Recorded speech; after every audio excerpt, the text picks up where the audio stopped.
Hello baby, Ram Ram. आज हम करेंगे शिव चर्चा अपने देसी अंदाज में। ध्यान तो सुनियो। बोलो जय ओम नमः शिवाय, ओम नमः शिवाय, ओम नमः शिवाय, ओम नमः शिवाय, ओम नमः शिवाय। तो शिव चर्चा में आज सुनाएंगे चंचुला की कथा। वास्कल नाम का एक गांव था। वे जो समुद्र के पास था। उस गांव के निवासी स्त्री पुरुष सब दुष्ट प्रकृति के थे एवं पाप बुद्धि के थे। मनुष्य पशुवर्ती और स्त्रियां वो विचारणी प्रकृति की थी। उस गांव में एक ब्राह्मण रहता था जिसका नाम बिंदुक था। उसने अपने कामातुरावश रूपवती पत्नी चंचुला के होते हुए भी एक वेश्या के साथ कोठी पर जाने लगा। इस कारण वह धीरे धीरे अपनी पत्नी से विमुख होता चला गया। कुछ समय के बाद चंचुला अपने कामवेग को सहन न कर सकी और परंतु वह भी दूसरों के पास जाने लगी। वह एक जार से रति करने लगी। एक दिन बिंदुक ने अपनी पति चंचुला को दूसरे पुरुष के साथ रमण करते हुए पकड़ लिया।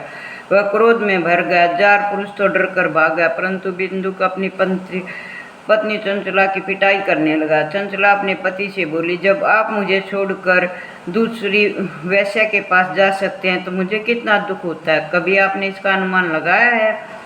मैं अपनी काम वासना को कैसे रोक सकती हूँ, कैसे दबाए रख सकती हूँ? पत्नी की बात सुनकर दुर्बुद्धि बिंदुक ने कहा, हे प्रिय, तुम ठीक कहती हो। तुम निर्भय होकर जार पुरुषों के साथ व्यवहार करती रहो, परंतु उसके बदले उनसे धन कमाओ। उस धन से हम दोनों बहुत अच्छी तरह रहेंगे। चंचुला ने अपने पति की आज्ञा को मान लिया और पति पत्नी दोनों कुक्रम के मार्ग पर चल पड़े। समय आने पर चंचुला ने पति बिंदु की मृत्यु हो गई। वह नरकलोक में चला गया और दुख भोगने 85 योनि में पैदा हुआ। अचानक इसके बाद चंचुला भ्रमण करती हुई गोकर्ण क्षेत्र में पहुंची। वहाँ उसने एक मंदिर में एक पंडित को शिव पुराण की कथा सुनाते हुए देखा। वह एकचित्त होकर कथा सुनने लगी। उसने कथा में जार पुरुषों में आसक्ति, स्त्रियों के दुष्परिणाम, नरक भोग और उसकी व्यथा सुनी तो वह कांपने लगी। कथा समाप्त हो जाने पर सब लोगों के चले जाने के पश्चात भी चंचुला कथावाचक ब्राह्मण के चरणों में सिर रखकर बिलखने लगी। ब्राह्मण द्वारा पूछने पर उसने अपनी सारी कथा सुना डाली और पश्चाताप करते हुए उद्धार का उपाय पूछने लगी। ब्राह्मण ने कहा, जिस शिव पुराण की कथा को सुनकर तुम्हारे हृदय में विवेक पैदा हुआ है, उसी पुराण को प्रतिदिन सुनने से तुम्हारा उद्धार होगा। जिस तरह निर्बल दर्पण सही प्रतिबिंब दिखाई देता है, उसी तरह शिव महापुराण कथा सुनने से अंबिका सहित भगवान शिव का साक्षात्कार हो जाता है। शिव जी की कथा सुन के और मन में विचार करने लगी कि गणेश एवं कार्तिकेय सहित शिव जी की भक्ति प्राप्त होती है। शिव जी का भगत उनकी कृपा से देव दुर्लभ मुक्ति प्राप्त कर लेता है। इसलिए हे चंचला, तुम्हारा कल्याण का एकमात्र उपाय शिव महापुराण कथा ही है। ब्राह्मण की बात सुनकर चंचुला उनसे ही शिव कथा सुनाने का अनुरोध करने लगी। ब्राह्मण ने उसकी प्रार्थना को स्वीकार कर लिया। चंचला ने पंडित द्वारा बताई गई विधि से स्नान किया और जटाव धारण करके शरीर पर भस्म लगाकर रुद्राक्ष की माला पहनकर और शिव महापुराण की कथा सुनने लगी। इस प्रकार शिव जी के ध्यान मगन होकर चंचला ने समय आने पर अपना शरीर त्याग दिया और शिवलोक को पहुंच गई और उमा के साथ रहने लगी। उसकी श्रद्धा भक्ति को देखकर पार्वती उसे सदैव अपने पास रखती थी। शौनक जी ने सूत जी से प्रार्थना की, चंचुला का आगे का वृत्तांत सुनाओ। सूत जी ने कहा, हे मुनिश्रेष्ठ, चंचुला ने अपनी निश्चल भक्ति द्वारा भगवती पार्वती का सानिध्य प्राप्त कर लिया। एक दिन चंचुला भगवती पार्वती से अपने पति के संबंध में जिज्ञासा प्रकट की कि मेरा पति कहाँ है और किस हाल में है। तब पार्वती ने बताया, वह नरक की यातनाएं भोग रहा है, वह पिशाच योनि में पैदा हुआ है। तब चंचुला उससे प्रार्थना करने लगी कि मेरा पति के उद्धार कैसे होगा।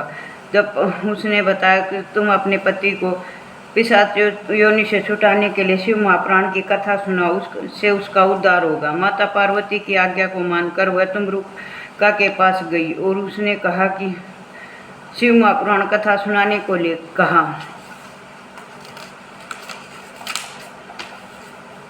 वहाँ देवता भी एकत्र हो गए और तुम्बुरका जी ने शिव महापुराण की कथा सुनाकर बिंदु को निष्पाप पिशाच योनि से छुटकारा दिलवाया। बिंदु का प्रतिदिन शिव जी का गुणगान करने लगा। भगवान शंकर ने उसकी अचल भक्ति देखकर उसे अपना गण बना लिया। ये थी शिव चंचला की कथा। और अब हम एक सत्संग करेंगे, सुनिए।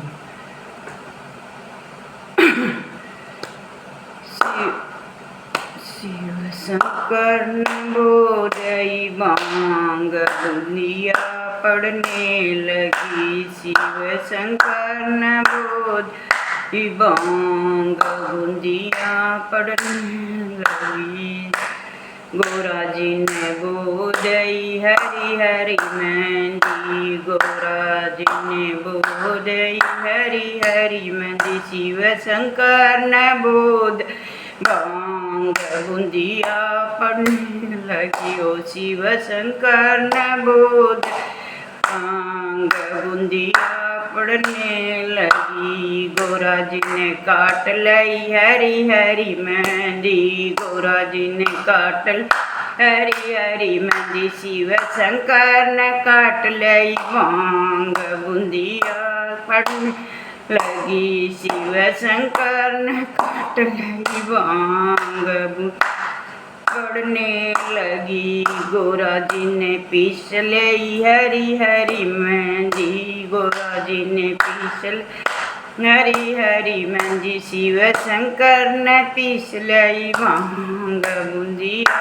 पढ़ने लगी। ओ शिव शंकर ने पीस लई भांग बुंदिया पढ़ने लगी। शिव गोरा जी ने रचा लई हरी हरी जी। गोरा जी ने रचाई हरी हरी मेहंदी। शिव शंकर तो पी गए भांग बुंदिया पढ़ने लगी। शिव शंकर तो पी गए भांग बुंदिया पढ़ने लगी। गोरा जी करच गई हरी हरी मेहंदी। करच गई हरी हरी मेहंदी। शिव शंकर का चट भांग बुंदिया पढ़ने लगी। ओ शिव शंकर का गई भांग बुंदिया पढ़ने लगी। ये थी वैसी चर्चा। पसंद आता है शेयर और सब्सक्राइब करिए।